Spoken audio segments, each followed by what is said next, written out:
Bapa di surga, Bapa yang kami sembah dalam nama Tuhan Yesus Kristus,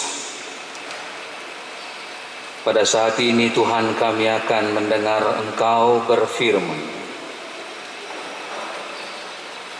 Kami mau Tuhan menguasai hati dan pikiran kami, supaya firman-Mu ini memberi makna yang baru dalam hidup kami. Dalam nama Yesus Kristus kami berdoa. Amin. Shalom untuk kita semua. Kita mendengar firman Tuhan dari Mazmur 106 ayat 1 sampai 5. Haleluya. Bersyukurlah kepada Tuhan, sebab Ia baik, bahwasanya untuk selama-lamanya kasih setianya.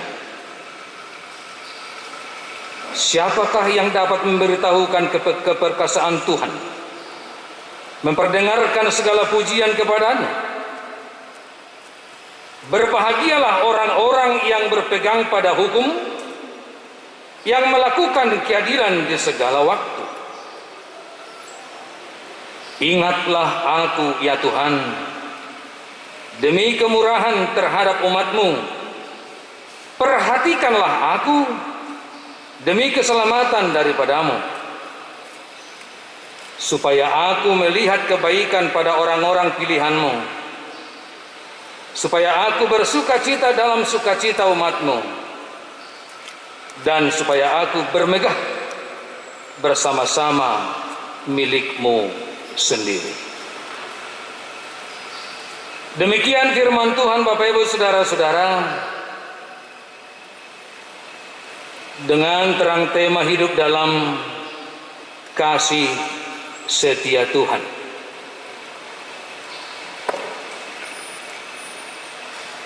Firman Tuhan hari ini menyampaikan kabar baik betapa pentingnya hidup dalam kasih setia Tuhan.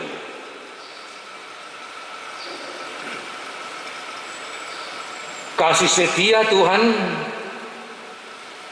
adalah sifat dan milik Allah.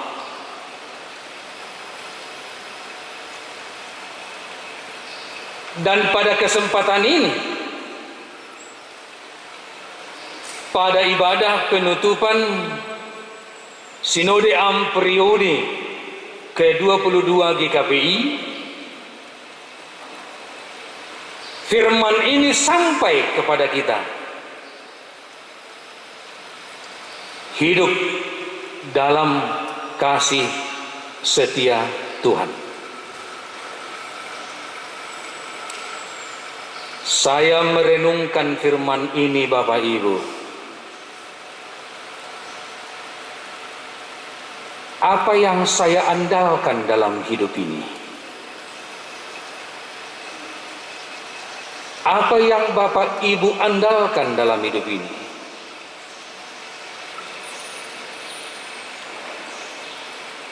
Sesungguhnya bahwa kita semuanya tidak jauh berbeda dengan umat Israel. Sebagaimana menjadi latar belakang pemazmur untuk menuliskan mazmur ini.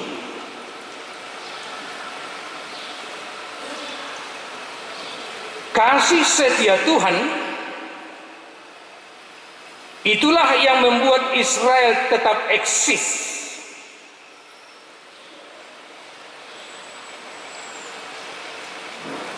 Dalam pasal 106 ini, setelah perikop yang sudah kita baca, ada dijelaskan perilaku-perilaku umat Israel yang tidak berkenan kepada Allah. Misalnya ayat 6 sampai 12, mereka memberontak di Laut Teberah. Ayat 13 sampai 15, mereka juga memberontak di padang gurun. Ayat 16 sampai 18, mereka tidak percaya pimpinan. Ayat 19 sampai 23, penyembahan berhala dengan membuat patung lembu emas. Ayat 24 sampai 27, sungut-sungut bangsa Israel. Ayat 24 sampai 29, 34 sampai 39, umat itu bertengkar dengan Musa. Dan selanjutnya mempersekutukan diri dengan ilah-ilah. Apa yang terjadi dalam kehidupan umat Israel pada saat itu?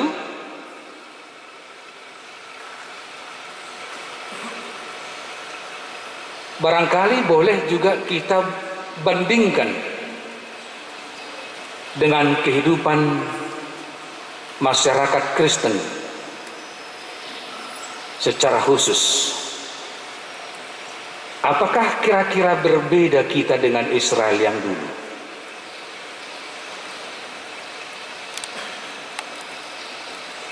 Dalam satu khotbah saya pernah mendengar sebuah kalimat yang menyentuh saya.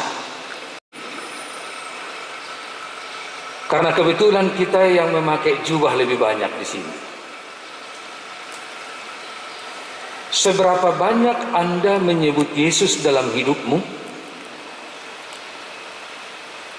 Dan seberapa besar pengaruh nama Yesus itu dalam hidupmu sendiri? Sekali lagi, dalam satu hari, satu minggu, satu bulan, satu tahun, berapa banyak kita menyebut nama Yesus? Dan apa dampak dari nama Yesus yang kita sebut itu dalam diri kita, dalam gereja kita, dalam keluarga kita, dan masyarakat kita?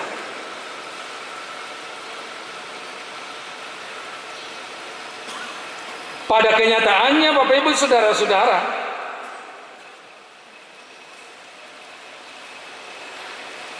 bahwa pemazmur tidak menonjolkan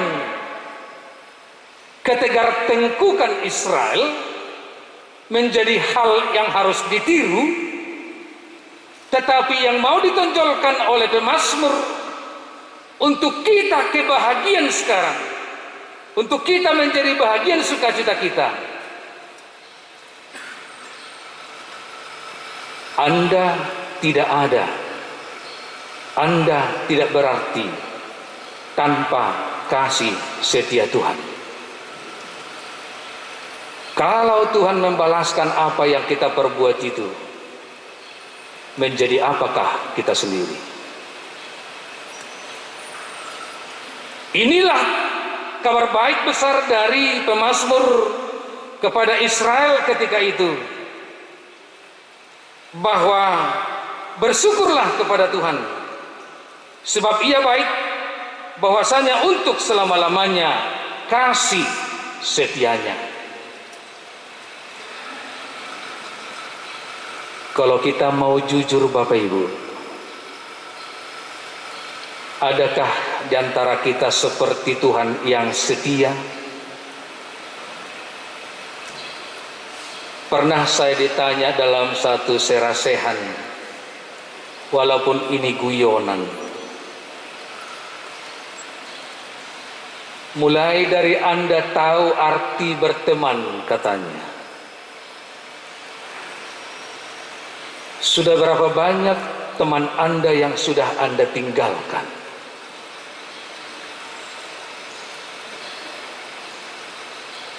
Memang ada benarnya. Teman di SD berbeda dengan teman di SMP. Teman di SMP berbeda dengan teman di SMA dan selanjutnya. Tetapi saya percaya Bapak Ibu Saudara-saudara, siapapun kita ini, dimanapun kita melayani dan bergereja, saya yakin dan percaya kasih setia Tuhan tidak pernah berpindah dari kita semuanya. Amin. Nah, Bapak Ibu Saudara-saudara yang dikasihi Tuhan, semua perilaku yang disebutkan tadi, perilaku umat Israel memilukan hati Allah, mereka pantas dihukum. Tetapi kasih setia Tuhan, itulah yang menjadi keselamatan buat umatnya sendiri. Kasih setia Tuhan itulah yang menutupi segala kesalahan yang mereka lakukan. Semua keburukan, kekurangan, dosa tidak menjadi akhir dari cerita Israel, melainkan disempurnakan oleh kasih setia Allah. Tetapi bagaimana mereka supaya mendapat kasih setia Tuhan itu? Bagaimana kita hidup dalam kasih setia Tuhan? Yang pertama sekali Bapak Ibu Saudara-saudara, ini menjadi pesan bahwa bila kita mau hidup dalam kasih setia Tuhan, tidak ada jalan lain. Yang pertama kita lakukan adalah takut akan Tuhan dan bersyukur untuk semua pemberian Tuhan. Bersungut-sungut, memberontak, itu adalah sikap yang dilakukan Israel terhadap Allah. Tetapi pada hari ini kepada kita semuanya disampaikan firman Tuhan. Jika kita mau hidup dengan kasih setia Tuhan, maka kita dipanggil untuk takut akan Tuhan dan bersyukur, seperti yang disampaikan oleh Rasul Paulus dalam 1 Tesalonika 5 ayat 18. Mengucap syukur dalam segala hal, sebab itulah yang dikehendaki Allah di dalam Kristus Yesus bagi kamu. Nah, kita semuanya Bapak Ibu dipanggil untuk mengucap syukur. Tidak ada alasan bahwa saya mengucap syukur hanya dalam keadaan suka atau duka, tetapi dalam segala waktu, dalam segala keadaan kita dipanggil untuk mengucap syukur. Nah, Bapak Ibu Saudara-saudara, sepertinya enak mengatakan, apakah itu bisa terjadi tanpa ada hubungan yang intim dengan Tuhan? Apakah takut akan Tuhan dan bersyukur bisa terjadi tanpa ada hubungan yang sangat intim dengan Tuhan? Itu yang pertama. Yang kedua,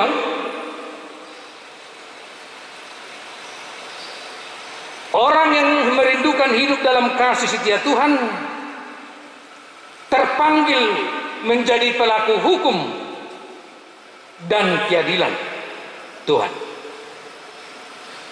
Sekali lagi, orang yang mau hidup dalam kasih setia Tuhan, dia terpanggil untuk melakukan hukum dan keadilan.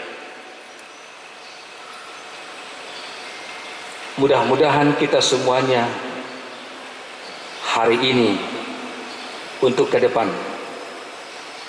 bukan pelanggar hukum, tapi kita akan menjadi orang-orang yang taat hukum. Misalnya di beberapa tempat, misalnya di Medan, tentang rambu lalu lintas sudah ada tilang online. Jadi tidak harus ada lagi polisi di situ. Siapa yang tidak memakai safety belt, siapa yang melanggar rambu-rambu lalu lintas, tanpa dia sadari akan datang nanti surat tilang online ke rumah kita. Nah, Bapak Ibu saudara-saudara, ini salah satu contoh juga tentang hukum-hukum yang lain, juga apa yang sudah kita sepakati dalam bergereja kita di GKPI.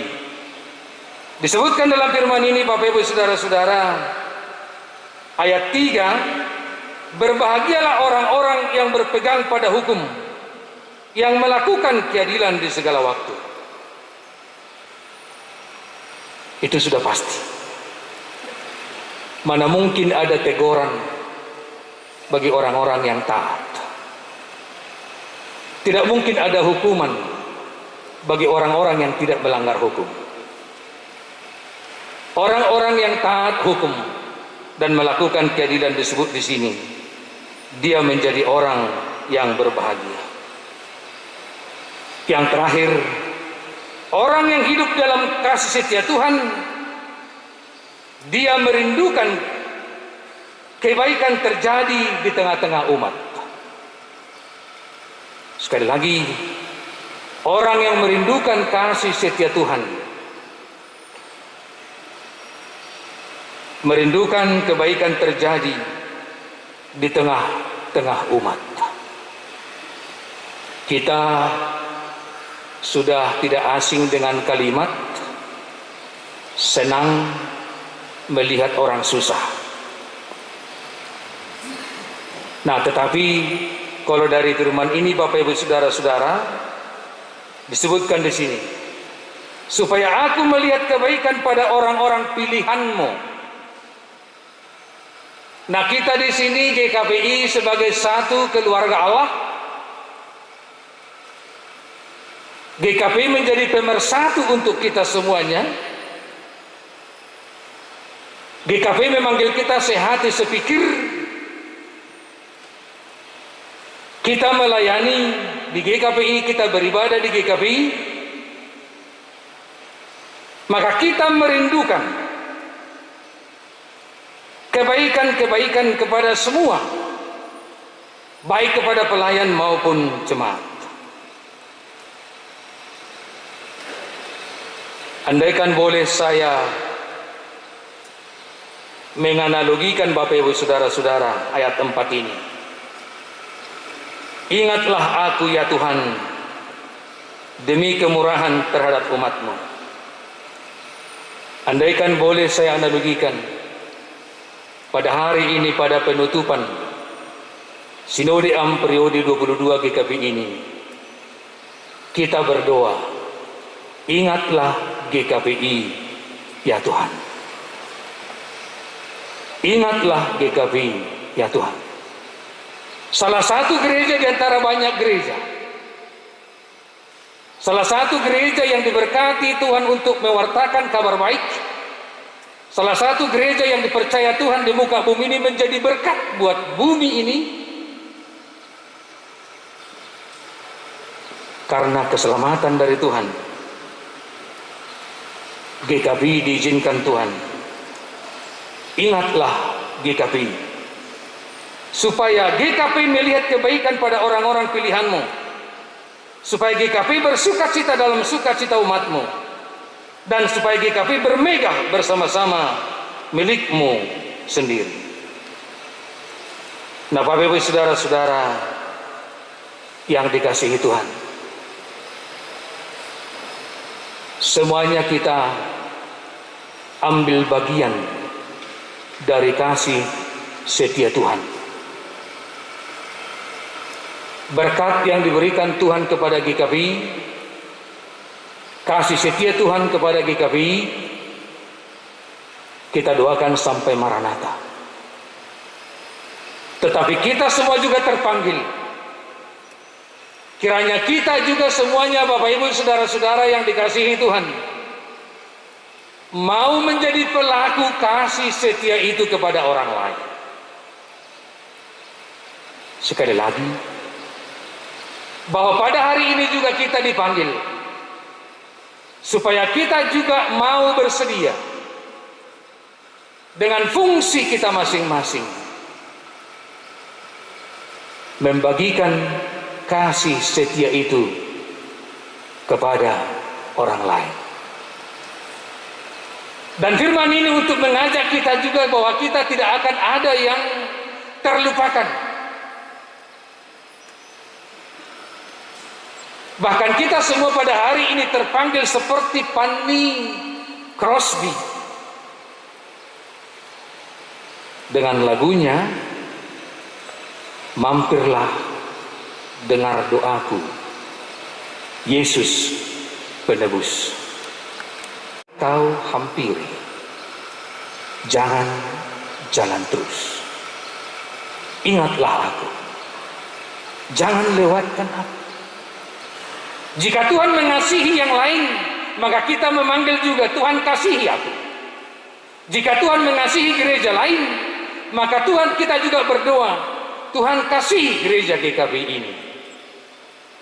Bahwa kita semua terpanggil di sini untuk memberitakan Bapak Ibu Saudara-saudara, mari semuanya hidup dalam kasih setia Tuhan. Kalau hidup dalam kasih setia Tuhan, nah Bapak Ibu Saudara-saudara, bukan kita menghakimi satu dengan yang lain, tetapi kalau kita hidup dalam kasih setia Tuhan, maka kita harus hidup saling mendoakan, saling menopang, saling mendahului dalam melakukan kebaikan. Karena kita semuanya sama, kita hidup dari mata air yang sama, yaitu kasih setia Tuhan. Amin.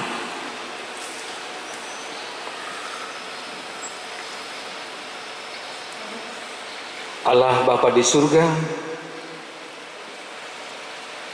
Bapa yang kami sembah dalam nama Yesus Kristus. Terima kasih Tuhan buat firman-Mu, bahwa Engkau sungguh baik, bahwa kasih setiamu kekal untuk selama-lamanya buat kami. Engkau Tuhan yang baik, yang mendirikan GKP, yang mengawal GKP dalam perjalanannya, dan yang terus memberkati GKP. Kami percaya itu Tuhan. Dan itu Tuhan tunjukkan dengan pertolongan-Mu bahwa Sinode Periode 22 ini boleh berjalan sukses. Kiranya kami semuanya bersyukur kepadamu. Kiranya kami semuanya bersembah sujud kepadamu, bahwa semuanya itu adalah kasih setia Tuhan, bukan karena kemampuan kami. Ya Bapa di surga, pakailah GKPI menjadi sumber kasih setia. Pakailah GKPI menjadi berkat bagi warga, masyarakat, dan bangsa kami. Perlengkapi dan berkati kami Bapa di surga semuanya dalam kekurangan, keterbatasan kami. Tetapi ajar kami Tuhan untuk memakai talenta sekecil apapun. Hamba-Mu berdoa, urapi semuanya hamba-hamba-Mu, pendeta GKP, penatua, evangelis, diakones, guru-guru sekolah minggu. Berkati Tuhan semua warga. Berkati semua warga GKP yang ada di seluruh Indonesia ini, supaya kami boleh hidup dalam kasih setia Tuhan, dan kami boleh terpanggil untuk bersyukur. Itulah kehendak Tuhan dari kami. Ya Bapa di surga, biarlah firman-Mu memberikan ketenangan hati buat kami semua, supaya tidak lagi hal-hal yang bersungut-sungut, supaya tidak ada lagi yang menyusahkan, akar pahit dalam hidup kami. Sebab siapapun kami percaya Tuhan mengasihi kami. Berkatilah jemaat-Mu ini kembali nanti ke rumah masing-masing dengan ketenangan hati, penyertaan Roh Kudus. Dalam nama Yesus kami berdoa. Amin.